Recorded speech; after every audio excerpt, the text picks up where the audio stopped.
All right. Hello, everyone. Welcome to the Henry. My name is Randy Evans, and I'm the Associate Curator of Programs here.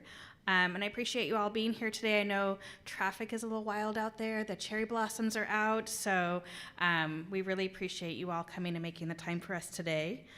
We're thrilled to be joined by two incredible thinkers and speakers, Adeerya Johnson and Anastacia-Reneé today, as they consider and respond to the work of exhibiting artist Rodney McMillian. I'd like to open our time together by sharing Henry's land acknowledgement. We at the Henry Art Gallery live and work on the unceded ancestral lands of the Coast Salish peoples and the shared waters of all tribes and bands, named and unnamed, including Suquamish, Duwamish, Tulalip, and Muckleshoot nations. The land acknowledgement reminds us of our connections, indebtedness, and responsibilities to the peoples and the more than human kin where we live and work. We invite you to join us in paying respects to elders past, present, and future, and to consider what paying those respects means within the work that we do as individuals and within institutional frameworks. So today's program is the second part of a series exploring the emotional and physical landscapes embedded in Rodney McMillian's exhibition, Neighbors. And this is done through the lens of Black histories and the ethos of science fiction. If you haven't seen Rodney's exhibition, I encourage you to do so after today's talk. It's just down in our bottom level galleries. In addition, we are pleased to be in partnership with Estelitas, a community library, online bookstore, and gathering space in Beacon Hill and Central District. They'll continue to sell books after the event, and I encourage you to give them a follow on Instagram and support their important work. Before we get started, a few notes. Adeerya will give remarks, then Anastacia-Reneé will read, then we'll move into conversation before ending with a brief Q&A from the audience. Again, books will continue to be for sale, and Anastacia-Reneé will be signing books just outside the doors here. Live AI captioning is provided on the screen, and you can find assisted listening devices on the table outside if you'd like to use them. Now, allow me to introduce Adeerya. Dr. Adeerya Johnson is an associate curator at the Museum of Pop Culture, whose curatorial and scholarly work centers Black studies and the preservation of Black cultural memory within museums. She holds a PhD in gender, race, sexuality, and social justice from the University of British Columbia and is a proud alumna of Spelman College. Dr. Johnson specializes in African American music, hip hop, and visual culture, with a particular focus on the U.S. South and Black women's expressive cultures with her research, Dirty South Feminism. At Mopop, she's curated exhibitions including Never Turn Back, Echoes of African American Music, Massive, The Power of Pop Culture, and My Mic Sounds Nice, Hip Hop Feminism and History, foregrounding Black feminist, community-centered, and anti-racist curatorial methodologies. Trained as a digital collections archivist, Dr. Johnson bridges Black studies scholarship and museum practice, positioning African American exhibitions as vital sites of cultural affirmation and historical reckoning. I will now turn it over to Dr. Johnson. Thank you.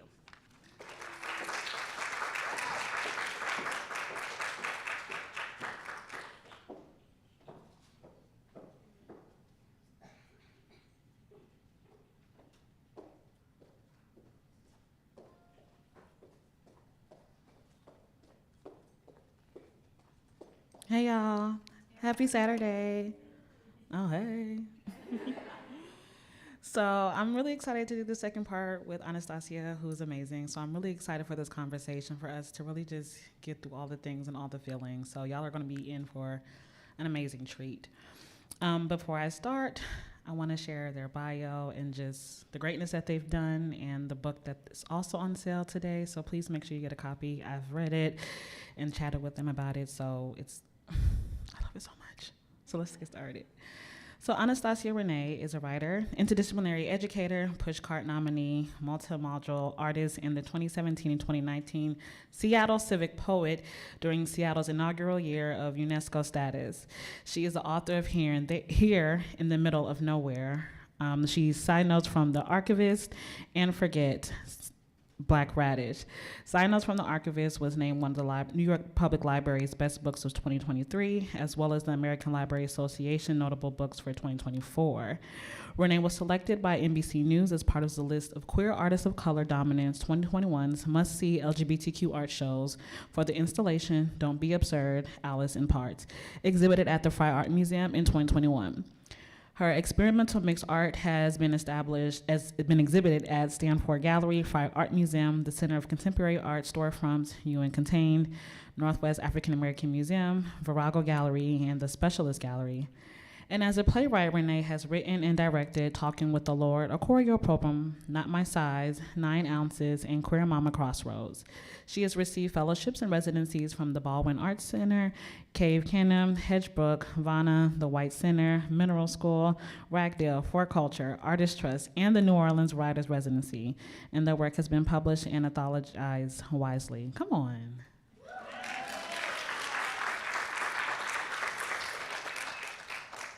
Success. So in their new book, in this hybrid bold collection of poetry, flash fiction, and Afrofuturism sci-fi, the award-winning interdisciplinary writer and the author of Side Notes from the Archivist explore what happens when God is a Black woman and in a town. What happens when there are multiple universes in the middle of nowhere? And what if in each universe reign over other Black women gods? 1 million versions of God and 1 million saints to watch over us. And what if this Black woman God were placed here on earth? These are just a few of the questions Anastacia-Reneé asked in this daring and mind-bending hybrid collection. Hers is a universe of striking variety: monsters, non-traditional saints, witches, zombies, the couple in the apartment next door, the wise elders from down the block, and God's watching all over us, as well as community and connectedness. With a prose storyline and characters that connect through family, time, and place, Anastacia-Reneé paints worlds rich with wonder and paranormal as she peers into the lives of everyday people and spectacular creatures inhabiting not just our neighborhoods but other dimensions. Here, in the middle of nowhere, is about interstellar ancestry, community, and spirituality. It is about the things we invoke, conjure, and rely on to maintain joy as we keep moving through difficult eras. Anastacia-Reneé's powers imbues her spine-building power and storytelling with lovingly rendered characters brought to life in lyrical poetry. She builds worlds within worlds and dares us to fully see and love ourselves in all of our complexity. So, can we get a great, beautiful round of applause for Anastacia-Reneé?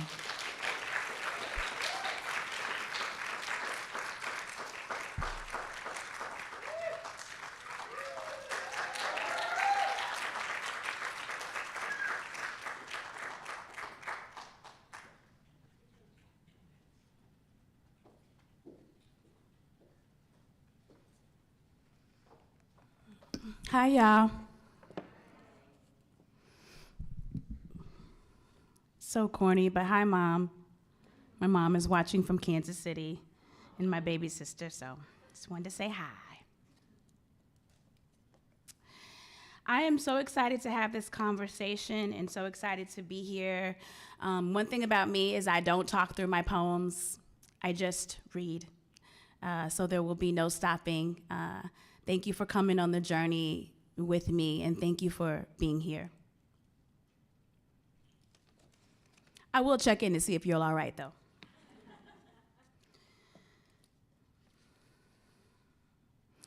Everybody gets a solo in the choir of grief. If she doesn't get a chance to grieve, she will choke on her own disappointment and lie down with a demon's liver, and she will not ask the demon for it, something more able to handle in her own unwanted toxicity. Grief, as a compost bucket, festers for the in-between and the living, the deliberate decay of a thing fermenting, how it can make you crave it like expensive cheese from the neighborhood co-op as a mortuary. If a person is dead, you can place flowers on their headstone, but if a person is alive, you can only picture them as a bouquet. Grief as an accessory. You are wearing grief around your neck, a tiny teacup ascot saucering on your Adam's apple.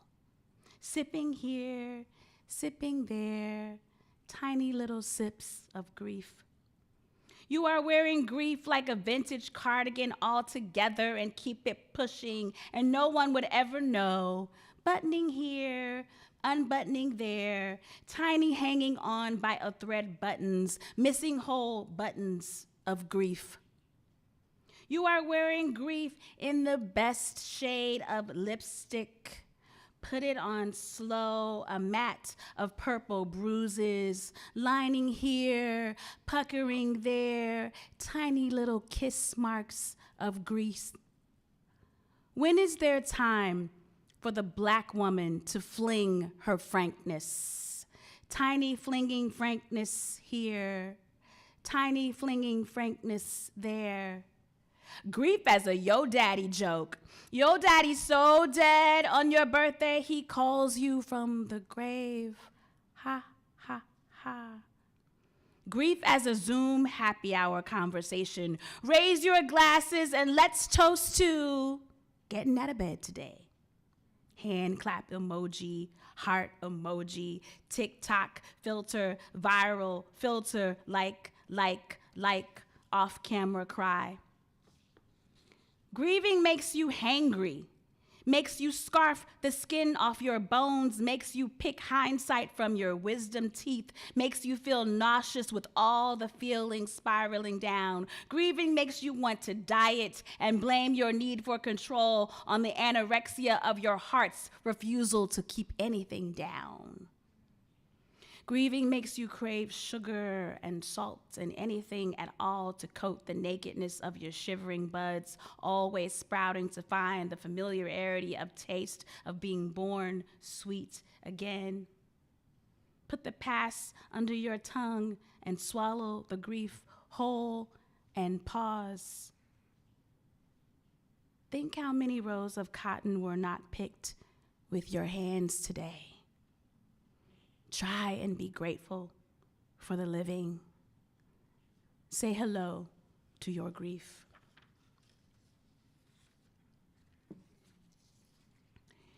Pre-futuro, as told by the motherboard. This is the story of my apocalypse, the one that happened upon me not like a bomb or inferno, but as a slow violin playing against an indigo night in a flood. Lights burning in the sky and a motherboard of blood, always blood when I remember.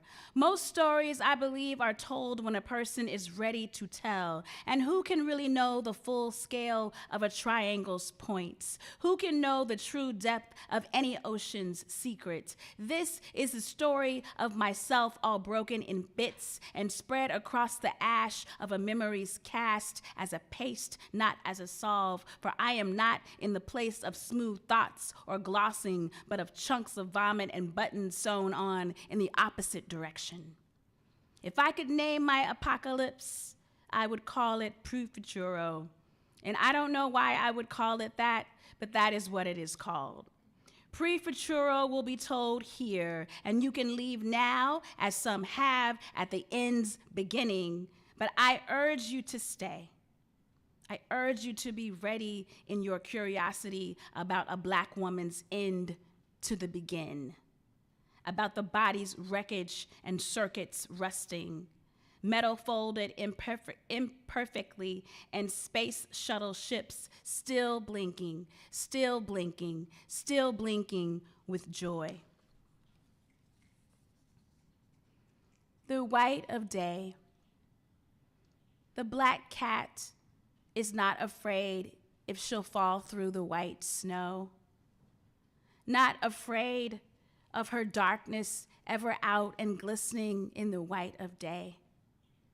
She isn't, or she is afraid, but it doesn't matter. She's got purring mouths to feed, and they depend on her walking through the door at 6 p.m.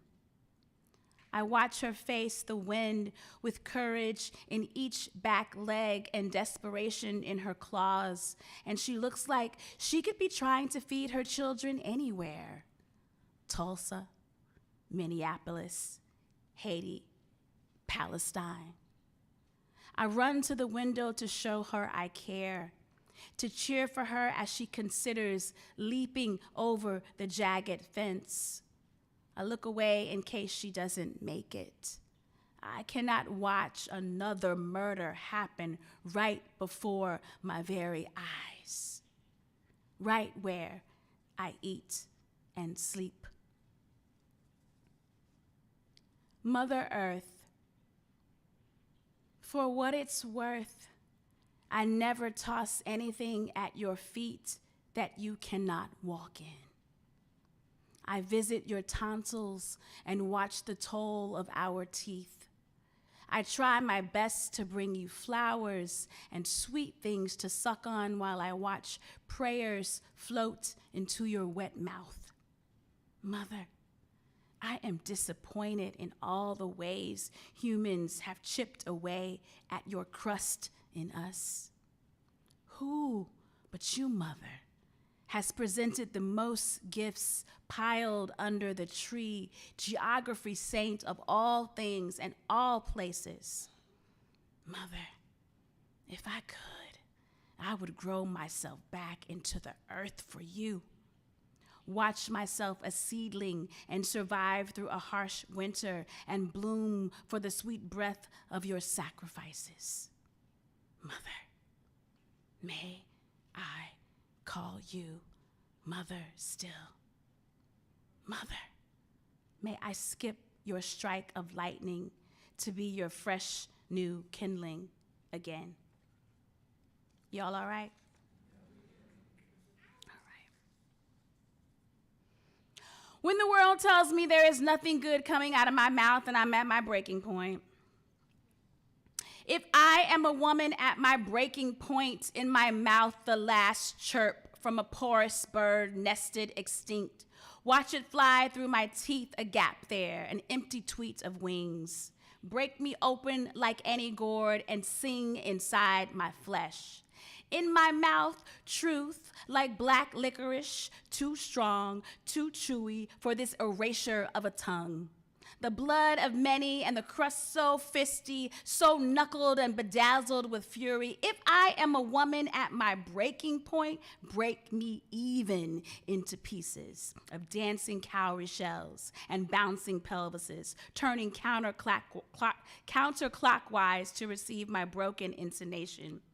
In my mouth, the hoodlum's prayers, a sacred detour.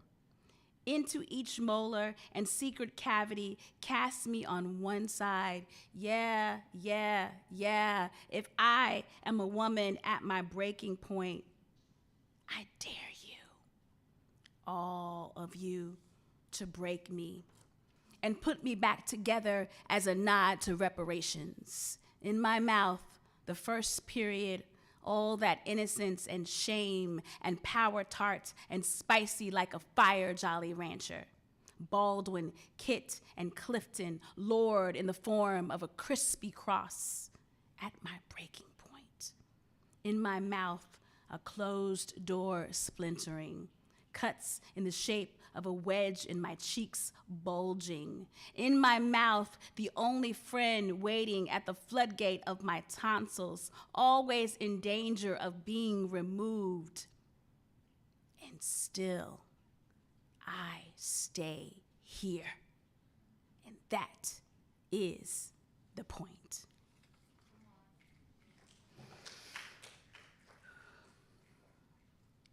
Last one. Black Mars, the cosmic opera. If all the black women are going to Mars, I want to sit with all the women I love. I want a black woman to call out on speaker, "Hey sis, welcome to your flight. We got all the baddest bitches flying you to your destination today." And then some other black woman jump up and say, "Greetings, my brilliant, wise, and beautiful sisters, and welcome to your flight. Because it's your time, because you're worthy, because you've always been worthy, and we are so thrilled to fly you to the motherland of Mars." Ashe. And then I want some other black woman to jump on the flight mic and say, "Buckle up, safety first. We got peach cobbler and mac and cheese on this flight. And we all say please and thank you because we got home training and we have elders sitting in the first class and you can take turns washing their feet or getting them anything they want. Amen, ashe, okay. I want the soul train line to begin and end the flight. I want any woman I wronged or who wronged me to appear in my same row, and we clear it up in 5 minutes as we begin asking each other what kind of stones we want to exchange. I want every woman to have her time with a healing therapist and a doctor, and to have emotional ease and every medical procedure she needs on the way to Mars. I want my highest self and my lowest self and my kid self and my elder self to self-actualize like a choir and a prayer and a cackle. I want Mars herself to send us all a message through the sun-baked clouds expressing how excited she is to hold us in her womb again.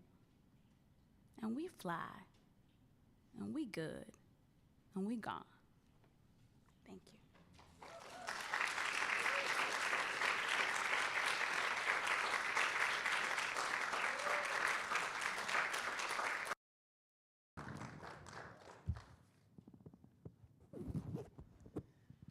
Oh my goodness. Wow. That last poem got me ready to chat. How y'all feeling? Y'all love those poems? Yeah. Period. How you feeling? Period. Oh, I need to talk in the mic.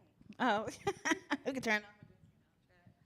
Are we here? Am I good? We're here. Okay. We good? Yeah. Yeah, they're good. Y'all want to breathe with us? Just. That's good. It's good. Yeah. So we're here having a conversation in public. That's how I want y'all to think. We're just two friends having a conversation, and y'all just. They just happen to be here. Yeah, y'all eavesdropping publicly. Good. That's it. I want to know a little bit more about you. What? Yeah. That is not one of the questions. What you want to know? I'm a Georgia girl. Ah, I'm a millennial. Hey. okay. Oh, wait, where the millennials at? Hey. Hey. Yeah, I'm from Atlanta, Georgia. Mm-hmm. Hey. Cascade, you know where to find me. Went to Spelman, went to HBCU. Mm-hmm. Mm-hmm. I love Black history, Black culture. I love my hair. You love my shirt? I love your shirt. Black Thank you. healing matters. It does. Represent. And I'm happy to be here. That's who I am. Who are you? I'm an Aquarius. Hey. Okay. I love everybody, and I'm disorganized until I'm organized and I have lists. I grew up in Kansas City, Missouri. My formative years in Philly. I have close Southern ties too. I am a lover and a fighter. And I'm a thinker. Same. I'm always in my head. I'm processing, I'm cooking, I'm processing. I think that's why I have to use multi-mediums for my work, because there's always something happening. Yeah. I'm like, so when that tree branch dropped right when I was crossing the street, is that you, ancestor? Or was it just a tree branch dropping Right. as I crossed the street? 5 hours later, tell my wife, you know, a tree branch dropped when I was crossing the street. What do you think, Bae? Bae's response, why don't you tell me what you think, Bae? Right. Because we be thinking. Then I'm still thinking about it 2 weeks later. Because why was that tree there? Why did it fall? But see, for me, guess what'll happen?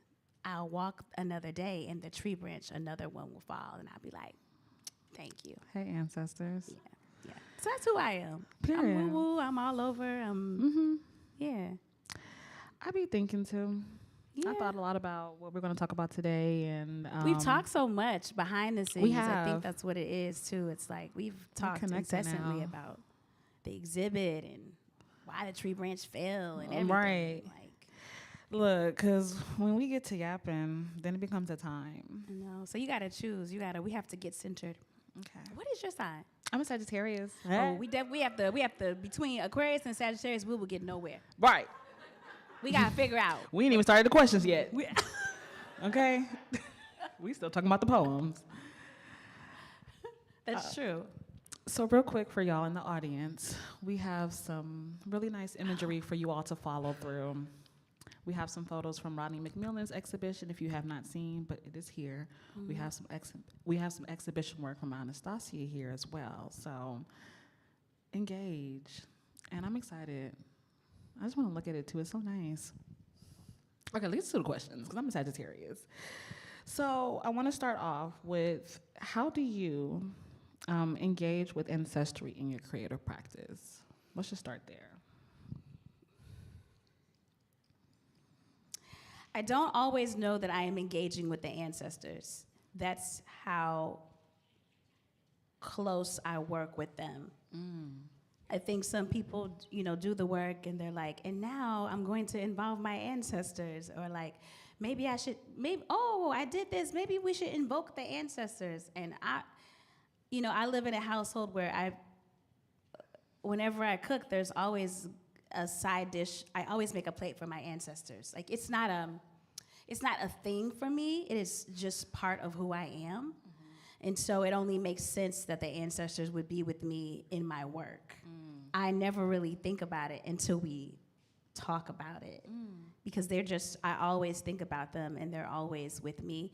And I don't think of ancestors as just these people in another realm sitting and waiting for me. I think of like active ancestors. Yeah. Like, them telling me, yes, that is a good look. You better do this, Yellow. And I'm like, okay. It naturally, they are a part of my work. Yeah.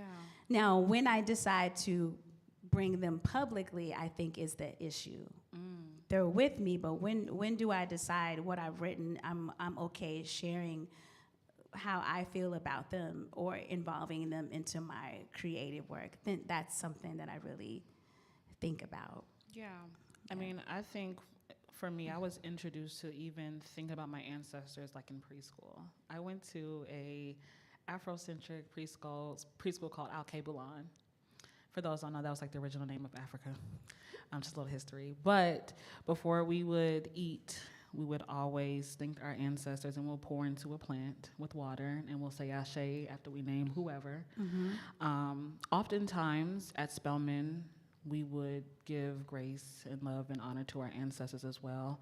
Oftentimes with, again, wearing white with water, giving into and acknowledging our ancestors in the legacy of Black life and culture. And I kind of want to extend a little bit more. I mean, does it even feel like a memory? Is it imagination? Is it responsibility or something else when you are engaging with your ancestors or engaging with the ancestors in your work?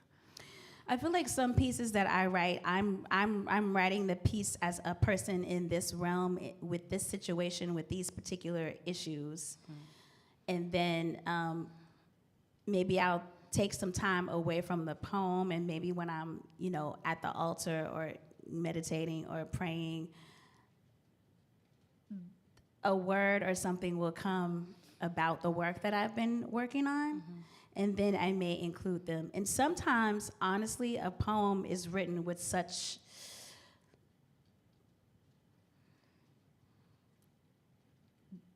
the deliberate act to be here that I can't help but think they are like assisting me. Yeah. Because I think to myself, I don't have that. I didn't have that energy today. I want to be here and I understand everything, but I'm tired. And I feel like when I write some poems, it is like they are working through me. Like we understand you're tired, but we need you to keep going. And so there are certain pieces that I'm like, wow, that was definitely them pushing me through the poem. Yeah. Yeah. I love that. So I want to take that and talk a little bit about your new book. Some of the pieces that you read today were from that, correct? Mm-hmm. Get it? So in your book, you imagine worlds where Black women are gods, saints, and watchers. And what does it shift for you to kind of place Black women at the center of the universe in that way? Like, what does that mean for folks who may not understand, or for folks who do understand? Placing Black women at the center of a universe for me means I don't have to answer as many questions. They know. I don't have to, and I also feel like placing them at the center, I am less guarded. I wanted to create a world that was where you're walking around instead of being like, well, I don't know if they get me. I answer all these questions, look into an audience. I'm looking for my people. I don't really know. You have this being and these beings that are constantly there. So I was looking for a world that the reader could feel anchored in it. Even with everything happening, I was looking for an anchor. I was looking for, instead of the few moments where you're around, your aunties or your people or your chosen family, where there's a world where they are always there and it's always around. I think a piece of me also was just being facetious. I know that I'm everything a certain world doesn't want me to be. And it's not new. So I'm like, you know what? You want to erase me so much. I'm going to give you a whole book full of me's. Period. It's going to be your God. It's going to be here. It's going to be there. So I wanted to create a world where there is no escaping the magic of a Black woman and all the realms also of womanhood and femininity. Yeah, and I think that's even reaffirming that Black women are world builders. I mean, if we think about the ways that hair and our skin and our style and our language has created these very specific worlds that we exist in, and how often those worlds can be taken and manipulated where we are not the center. And I think it's great that you create that and live in that and exist in that in this work for us to continuously see that. Because sometimes in Seattle, it does not feel very centered, and we have to navigate to find that. But I think also as we kind of navigate and we find like home places to keep kind of putting in those roots to find other centers to kind of build on, I think it's a great way for us to continue that work. And I think with your book, you're going to do, more than what we've ever kind of imagined. Thank you for that. Yeah, it's y'all better get it. I'm gonna get y'all. I think world building is important, though. Yeah. I feel like there's so many things we did when we were littles that I want us to bring that forward. It was so easy to build a world when you were younger. You're like, it's gonna have this in it, and you're like, dragons, and they're gonna eat peanut butter jelly sandwiches. And then, and now you're kind of like, I don't know, I'm just trying to get to the store. I don't know, and I think whether it's published or not, it's good to build worlds. Yeah. And build worlds in community. Yeah. I think we thrive so well off of community and the ways that Black women lean on each other and continue to be creative and to think. And to lean on that is always, for me, a great way for me to build my strength. Yeah. It's so much that I'm receiving from you in this conversation, receiving from others in the conversation, because again, it allows me to think and to be in partnership with that thinking, and just flesh out things that sometimes that have led me astray, and to recenter myself and build on that. Sometimes it's just good to talk to somebody else, Hey. to have a witness.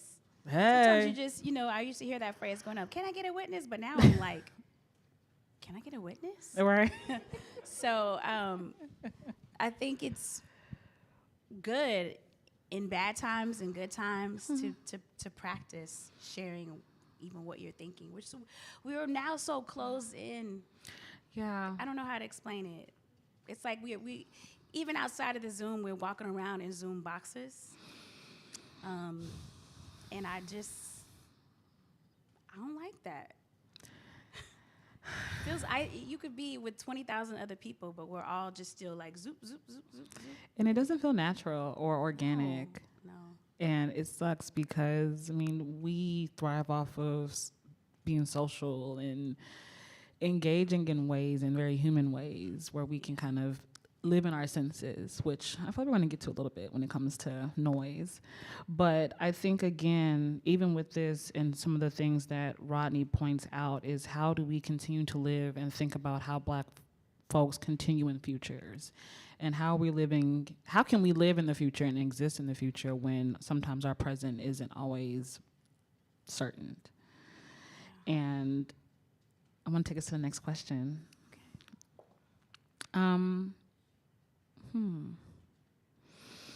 So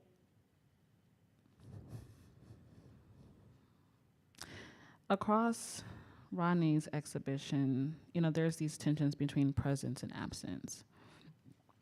And sometimes there are forms that feel as if they're both here and not there, which I think you do a lot in your book as well in regards to how we're thinking about Black women. But your work also engaged in ghosts and watchers and unseen forces. And I love that. And I want to know, how do you think about what it means to be haunted in a Black cultural and historical sense? You chose that question. Whoops. Once again, I think I'm maybe unpopular thoughts. I don't always think being haunted is bad. Mm-hmm. I think the Western world wants us to have a bad feeling about being haunted. Mm-hmm. When I think about being haunted, I think of something else coming into an original space and changing the energy of the space. Mm-hmm. I do not think that energy is necessarily always a bad thing. Yeah. And sometimes when I think about hauntings, I think about memory. I think memory is one of the biggest haunts, right? Mm-hmm. Because it is something that is in our presence, but we're thinking about something long ago. And I also think you can be haunted by memories that you are unaware of, maybe energetically, that are in the future or in other places. Mm-hmm. So that is very weird, I'm sure. Typical Aquarius. So I think in my work, I allow myself to be okay with maybe this is a memory that is in my lineage. Mm-hmm. Maybe this is not a memory that is happening in this lifetime that I am aware of. Maybe this is a memory in my lineage. Maybe this is an energetic download that I need to figure out how to make for 2020, whatever, mm-hmm. in now times. Yeah. I think those things are very closely related. At the same time, I think there are bad haunts that are in our DNAs or in our history as well that sort of come off as what I'm calling like daily jinx or daily triggers. You're like, why does that sound just really bothers me? And instead of going to, the clinical reason why that sound, we know there's a logical reason why that sound is bothering you. But for me as a writer, I'm like, let me go in. Like, yeah. Why would that sound bother you? Let me research the history of that sound. Oh, it turns out this sound was made in 1930 when XYZ was happening. Mm-hmm. Oh, let's see who made that sound. Turns out these set of people made this sound for. So I am excited about the haunt, mm-hmm. the lesson, the journey, because it's just more fodder for me to write about and think about.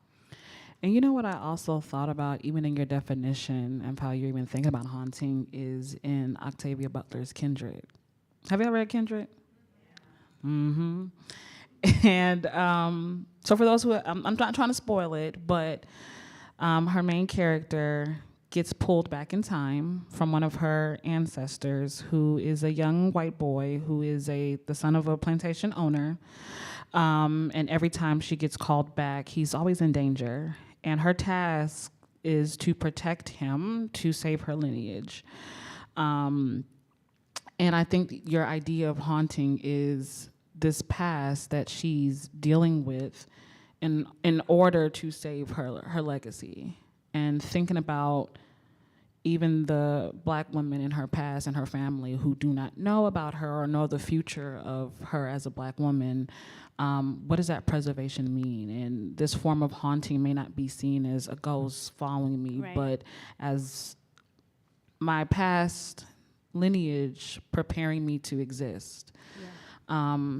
And that was one of the things that I really, really thought about, because it's like sometimes for Black folks, I think we do have different perspectives of haunting, even if we're thinking about the South and like New Orleans and like what does these kind of ancestral like places allow us to kind of live in those moments and live in that geography, and how do we take that and propel us forward?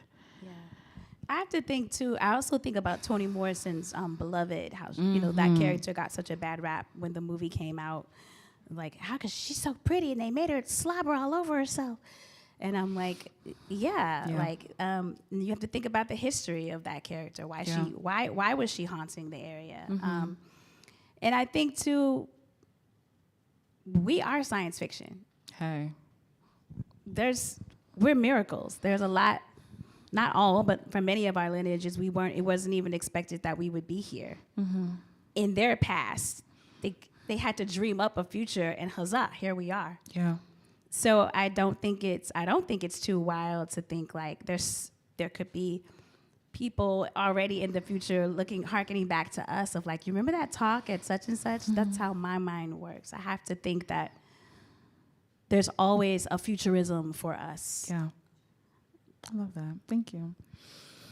So I want to talk a little bit about memory and time and movement, specifically even in conversation with your poem Pre-Futuro.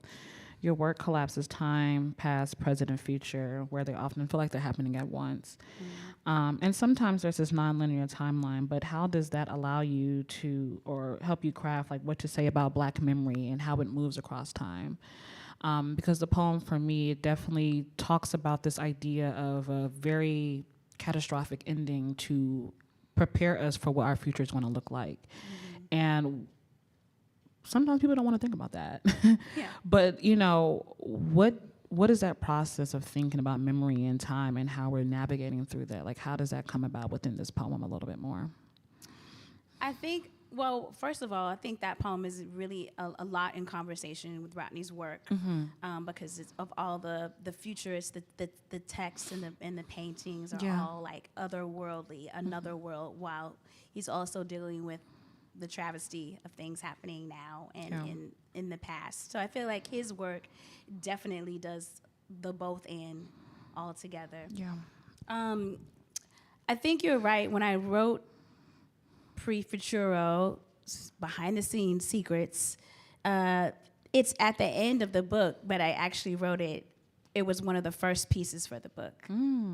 So already I am not a linear writer. I can't write a book unless I already know how the ending is gonna go. Once I know how the ending will go, then I can write the rest of the book. Yeah. And I just think Black folks in general, we are constantly walking around in the past, present, and the future. In any given day, I am thinking about something from the past that is informing my present, and in my present, I am thinking about something I want to do or not do that will impact the future. I am already naturally living in the past, present, in the future, and though that sounds woo-woo or scientific, for me, that's just how I feel how we have always had to live. We have been in a Sankofa.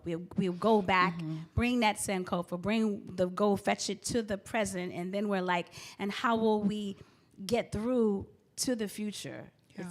It's always both hand and through simultaneously all the time.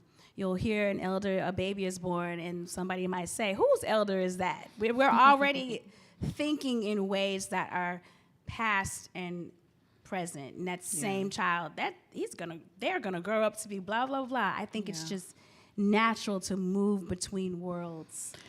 And I even want to validate that in the way that we tell stories. You know, even a casual conversation, I could be telling one story, but I'm like, hold on, I got to give you backstory. Let me give you the backstory real quick. You know, The side note. Yeah, the side note. Mm-hmm. She did this. So I think it's a part of the way that we communicate and how we share information, because sometimes it's not always linear for us, because our story isn't as linear as people think it is. No.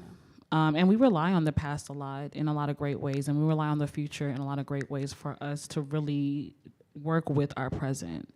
And I think, again, to your point, even the ways that we use certain words like has been, or certain slang and vernaculars that we use that fits in the way that we talk, is not always linear. We talk about the past and the present and the future in really unique ways. And I think those are key things that people don't even know about, which is why I'm very protective of Black language. I talk about with my friends all the time, like, hey, the fact that, you know, often the way that we speak is stolen in so many ways, where it loses its definition and its terms and its intent, and it doesn't become natural in the ways that other folks take it and appropriate it. And I think the good thing about that is that we can always keep making new words and crafting new stories in the ways that we communicate that gives us that power. Yeah, I think we're always, despite it all, there is always like an underlying push to be here and move forward, you know.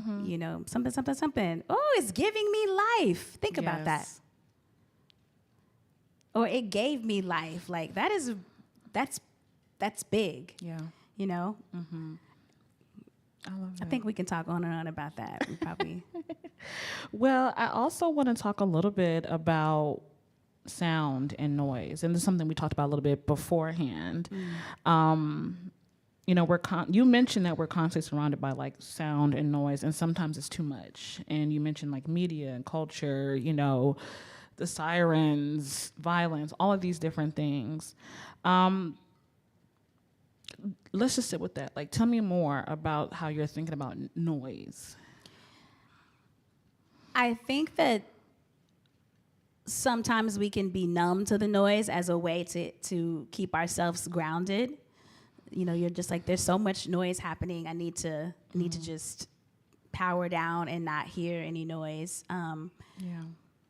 But again, I think some of the noises are connected to our lineage, and we don't think about. We're feeling anxious. We're like, I don't know what's wrong. I just went for a walk and I came back anxious. You know, for example, I'm in Brooklyn. I can't walk down the street without there being at least 16 sirens. They're just or somebody honking because they can. Yeah. There's noise, but when you think about it, like, I would imagine, especially during now, hearing 16 sirens would be a lot. You don't necessarily get to control your media either. You're looking and all of a sudden this is on your feed and you're like, I didn't even ask for that. I wasn't ready for that. I wasn't prepared for that yet. Or people using words that you might hold dearly to your heart, but they think of as casual or not such a big deal. I just don't think we think about sometimes the impact of noise. We're numb to it, but if you were to sparse out everything you've heard in a day and what it reminds you of or what it could possibly trigger or what you think about, you might be surprised at the impact of the noise. And I mean, I guess, what about the lack of noise? Like, what about silence? Yeah.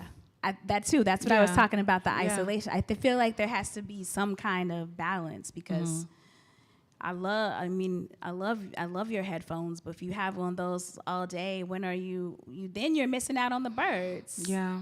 You know, then you're missing out on like good noises. Yeah. I mean, even I'm thinking about Rodney's exhibition where it's a mix of sounds. You know, he's preaching, and even in your poem with like clearing your throat, like there's just certain pieces of sound that kind of tie in how we can engage with his work and engage with what you're saying. And I want to know a little bit more, like, how can or how do Black people create, and how can we continue to protect our own language and sound and living in the meaning of that? You know what? I think sometimes just getting together without this feeling like you can't. Sometimes you just need to sit down and go, ah. Whew. Yo. Yeah. Man. Yeah. What? And I just think we don't do that anymore. That we're like, oh, hello, it's so wonderful to meet you. Yes. Yeah, let's have lunch tomorrow Absolutely. at 2. And I think you can incorporate all of those things. Period. I think we should be okay sometimes in the relaxation of just like making sounds. Like hooting and hollering. Yes. I like to hoot and holler. Or just like, I mean, why? Why? For the longest time, the only time that I heard deep breaths was when I would go to yoga, and all the people at my yoga class would just be, They do breathe loud as hell up in there. It's aggressive. and I'm like, so it's okay in yoga Yeah. to do it. Note it.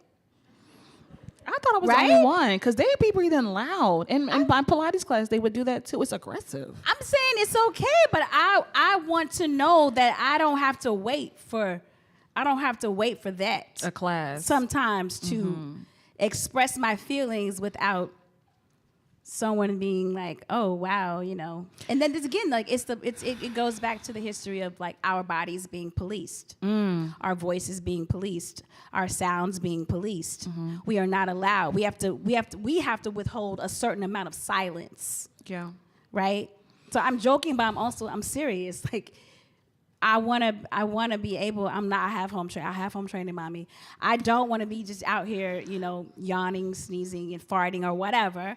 But I'm saying that, like, I do think there is something to this idea. We have to hold it. We're not allowed, or it's dangerous. The way that I wouldn't have a tongue, because I'm always biting it as a Black woman.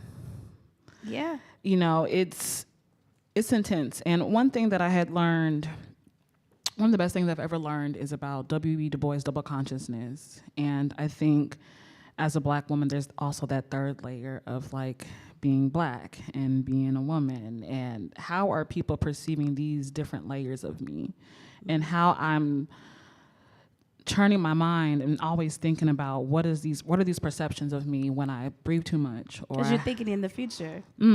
What are they gonna say? What are they gonna think? What have they thought about it in the past? Yeah. Let me check myself in the present. Always. It's constant. It's exhausting. Oh my gosh. Yeah. But I mean, it's a challenge to think about what does it mean to be free and to express ourselves fully when there's just so many tensions around where we cannot always do that. And I think your work does a good job of, again, thinking about this idea of centering us as gods and having this power and to prepare for our future, when oftentimes we're stuck in this rigid space, which is why we have stress and hypertension. Yes. And stress causes dis-ease in the body, because you're like, I have to hold it together. I have to, you know, I'm talking to you using my arm, but in other places, I think I'm not able to do this because it could appear aggressive and messy. So then I'm talking like this, and then you've been holding it, you know, for what? For who? Yeah. So,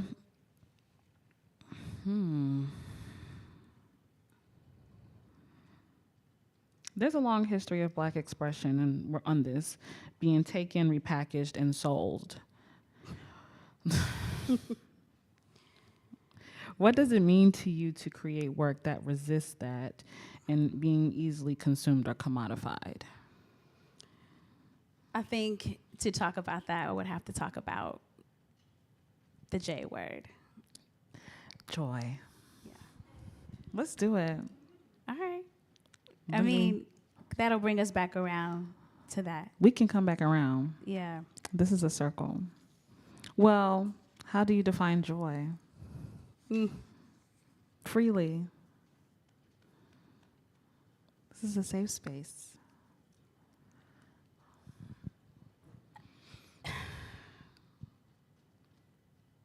It's mine. It's my birthright. Yeah. I do not agree that it could be given or taken away. I have strong feelings when somebody is like, hey, what's giving you joy today? And I'm like, nothing, because it's mine already. You can't, I just don't believe that joy is something that you can give or take. I think it is there. I think of joy, it's too big. I think of joy like God, like joy is joy. And I think that joy is there with sadness and grief and anxiety, but joy is joy.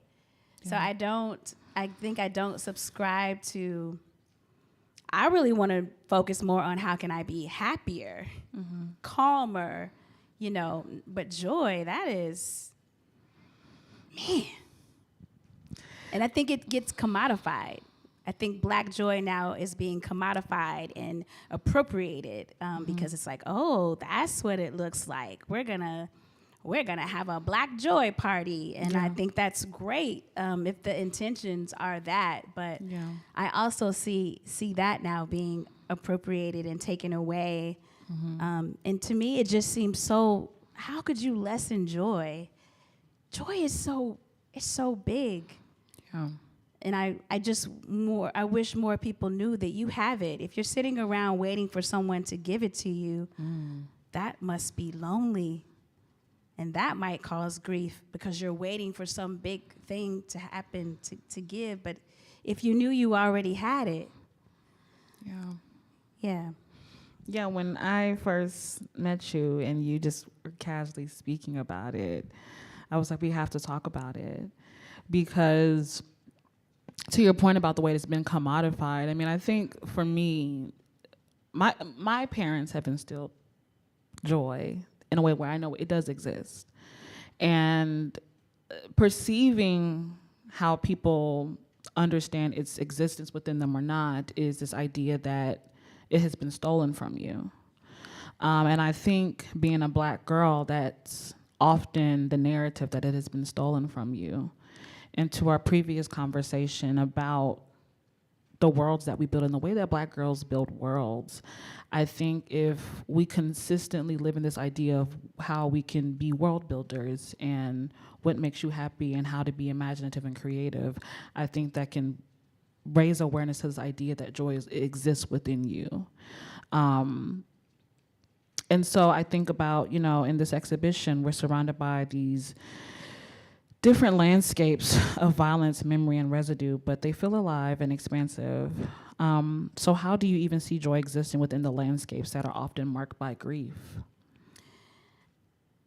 I think that in some way it's also a personal choice of not allowing it. I don't know how I would get any work done if I just believed that joy is not mine and that I can't still move through the world. I think joy, too, is sometimes attributed to if you're good enough. It starts to feel like maybe I'm not good enough for joy. And it's like, yes. Joy is not about being good enough, So I think for me, that's how I move through the world, with all the grief, with all the sorrow, with all the unexpected calamities. I still know that I have joy. It's also empowering to know I have something that nobody can take away. In this world that tries to take away so much from me, that they cannot have. And that sort of gives me, it builds up my power, it builds up my esteem, it builds up my wanting to do more. Yeah. It doesn't negate it. That's my issue. For me, joy doesn't mean if you have joy, then everything is going to be great. all the bad stuff is going to go away. I think that's the problem. Sometimes people will use like, I had joy, but I got in a car wreck. It's like, baby, you still have joy. Yeah. You did get in a car wreck, and you have joy. So I think just for me, the both and helps me live in all of those things that are happening. It also does not mean you cannot cry or be angry. I think that you can be angry and still have joy. Yeah. I mean, I think I felt that a lot, even with, you're in your book talking about grief as something, as an accessory that we wear and we engage in at different moments. And do you similarly see that with joy, where it's there? And sometimes we may not engage with it at the moment. It's here, but there's different times and opportunities where we can feel it a little bit more intensely. That's how I think of it. Yeah. If you have to boil it down, maybe like your heart. Your heart is beating when you're cooking, you're talking, you're running. It's always there. Sometimes you take a minute and thank your heart. Sometimes you feel your heart. Some days you don't, but it's there. It's keeping you. It's doing the work, whether you acknowledge or talk to it all the time or not. And that's how I think about the joy. Okay.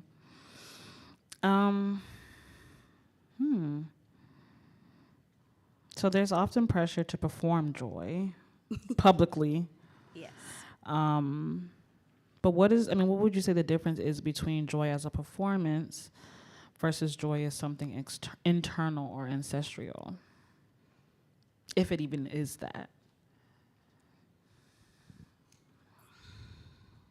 I think it's hard because whenever Black people do anything external, it could be viewed as a performance, depending on who you are.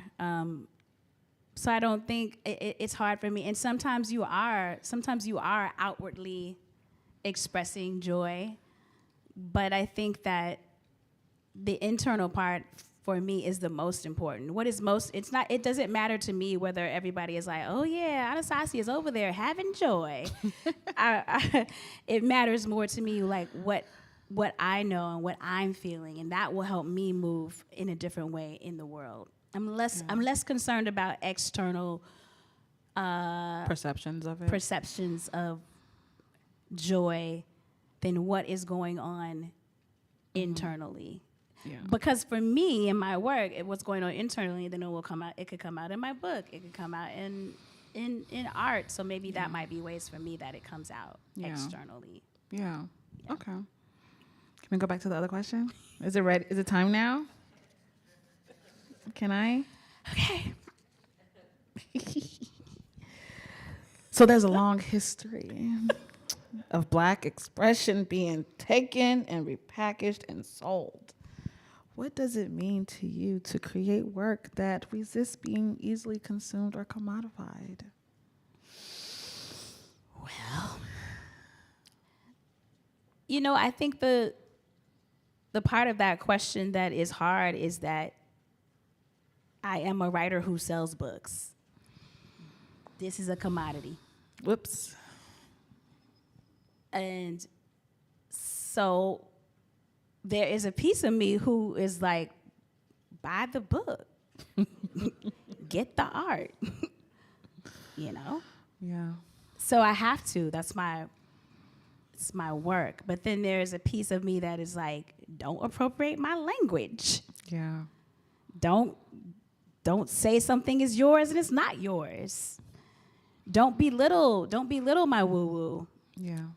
So I think I'm constantly living in the both and, because I have a profession, but I also value my work and I value the work of all the people that came before me. My goodness, I feel like I have so much expectations from the ancestors. I say an ancestor can be by mission, vision, or blood. I am not related to Audre Lorde by blood, but that is one of my writing ancestors, and I just feel like I owe her so much in this lifetime to move in a certain way.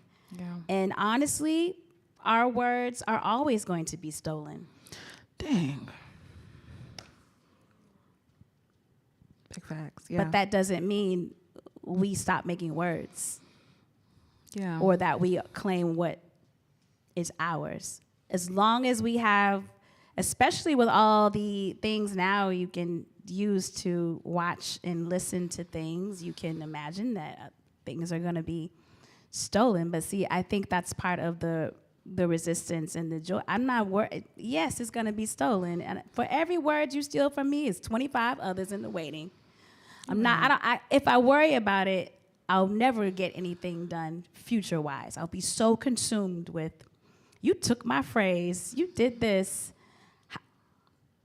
But also, we have to fight for it. True. I know how you feel about. Do you want to talk about it? Yeah. How do you feel about this question? Stop stealing my stuff. Thinking about Ngozi Shango. If somebody done walked away and took all my stuff. Took all my stuff. But they then took it and made more than me. Took my stuff and you made it this. I had my stuff and it was this. You took my stuff and now it's cute now. Yeah. No, I hear you. I'm gonna leave it alone. Because you're right. I can make more words. You can make more words. And I have the privilege to know that we created the words. And I know the origins. Mm-hmm. I know who to say it, why I'm saying it, when to say it, when not to say it. You don't know that. Yeah. So you can take it, but you don't know how to use it. Right. And I think that's the joy about that. Yeah. But it does suck. It does. I know. That's what I'm saying. I agree. It does. And it hurts when you see it too. You're like, wow, that's my face. You wear it so poorly. Ugly. But everybody loves it. It's intense. Yeah. I mean, and I think, again, even locks with my hair. I love my hair so much. I love your hair too. Thank you. My mommy made it. But I love my hair. And our hair for us is so deep. It runs deep. And something like that being commodified and appropriated, I'm like, why are you wearing it? Well, that's the thing, though. Things get commodified and appropriated. People want the things, but they don't want to live the root of where the things come from. Everybody want to be black, but not everybody wants to be black. You don't want to live. You Yeah. want a lot of things, but you don't want to live in that way. And I think I'm thinking about our conversation and Rodney's work. These things are so beautiful. What you're doing is so beautiful. What he has done is so beautiful. And sometimes when people are watching us do beautiful things, I struggle with, it is so beautiful, but sometimes we don't have the privilege of detaching a very violent history from how we're able to get here in the first place. Because yes, you can take it and commodify it and sell it and package it and repurpose it. And it is what it is when you take it. But for us, when it comes to the way that black people and black women create things, there is a heavy world that we have created that sits on our shoulders, where we produce all of these great things and share and exchange all of these things out in community and through thinking and reflection that seeps out. And people are like, oh, wow, that's so great. That's so amazing. How did you do that? Why did you do that? Trauma, violence, abuse, there's all these different things. And I think from this conversation and from the experiences that we share, and while they may be different, it is the fact that there's so many heavy things that allow us to be here. And I'm grateful for those things in some capacity, but it allows me to think, like you said before, and breathe and be a Sagittarius and to move and to navigate and to talk about art and to be expressive. Because those things are challenging to do. When I think about the past and I worry about the future, but still living and existing in the present, it's a puzzle sometimes. But I wouldn't have it any other way. It's still...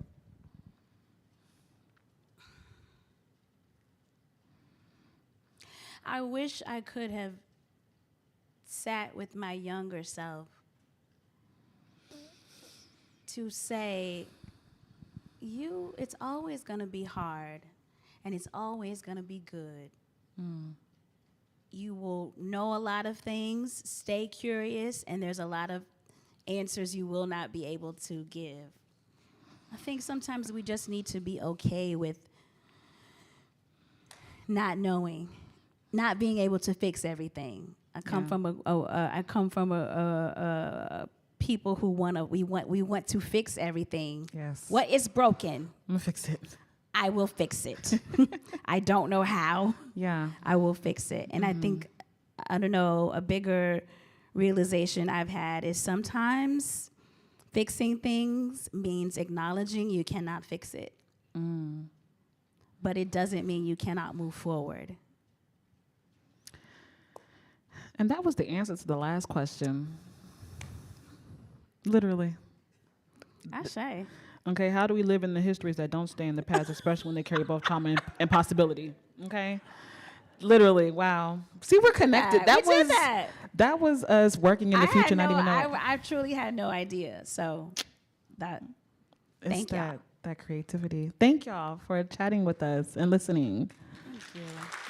Thank you. Thank you. I appreciate you. Wait. Q&A. Oh, yeah. So we're going to do a little Q&A.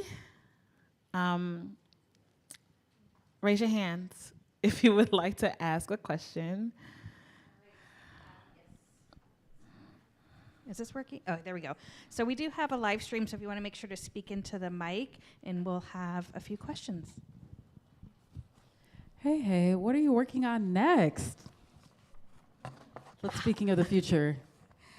I am in the middle of a play loosely based off of Black women going to Mars and what that means politically, who can go, who can't, etc.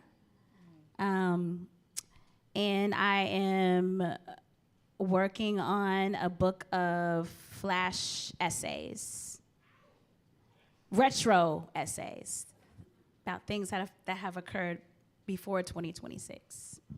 Okay, period. Thank you for asking. Any other questions? It could be about anything or not.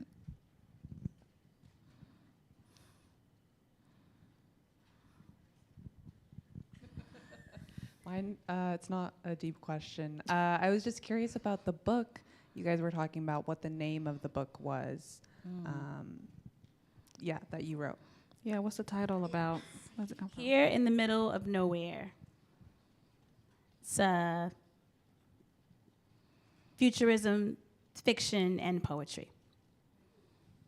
Estella's is selling it outside.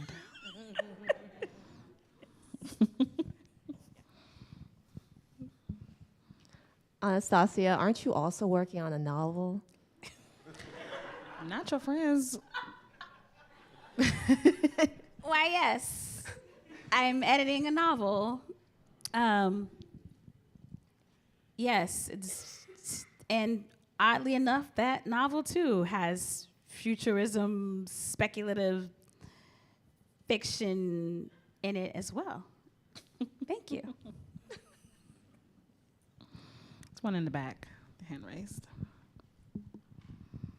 You speak about multiple layers of time and holding all three. Who are your kin in that journey, and who are your support in that time travel? For the past, present, and the future. In the holding of all three. Ooh. There are too many, but I do have to say I often go back to what I call the uncanon, which is Lucille Clifton, Audre Lorde, Gwendolyn Brooks, Ntozake Sange, June Jordan, Pat Parker. I tend to go back to the folks before me who were doing kind of exactly what I'm aiming to do now. And then of course my own kin, my own ancestors. And oddly, future-wise, I always look to thinking about what my children will be as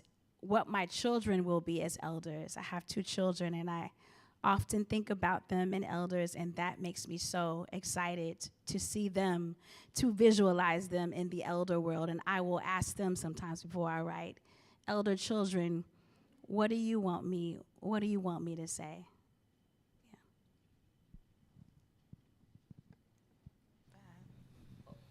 Way in the back.